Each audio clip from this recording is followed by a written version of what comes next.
their Vegan, powered by Sensodyne and Women. Below is the today. Associate sponsor UltraTech cement.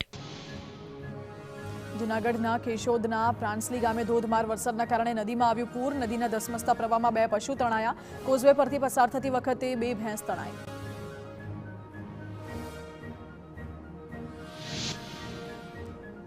જૂનાગઢના મેંદરડાના મીઠાપુરમાં નદીના પૂરમાં એક ખેડૂત તણાયો. મીઠાપુરમાં 1.5 થી 2 કલાકમાં 5 ઇંચ વરસાદ. મધુવંતી નદીમાં આવ્યું પૂર.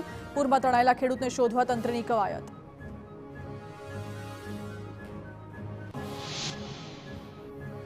જૂનાગઢના વિસાવદરના બસ સ્ટેન્ડ નજીક વૃક્ષ ધરાશાયી. વૃક્ષ નીચે બાઇક સવાર દબાયો. સ્થાનિકોએ બાઇક સવારને હેમખેમ બહાર કાઢ્યો.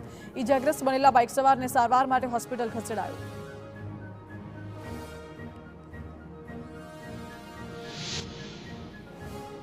ભરૂચના ઝઘડિયામાં ગોવાલી ગામે પીપળનું વૃક્ષ ધરાશાયી. વૃક્ષ પડવાથી 2 રાહદારીઓ ઇજાગ્રસ્ત બનીને હોસ્પિટલમાં ખસેડાતા સારવાર દરમિયાન એકનું મોત.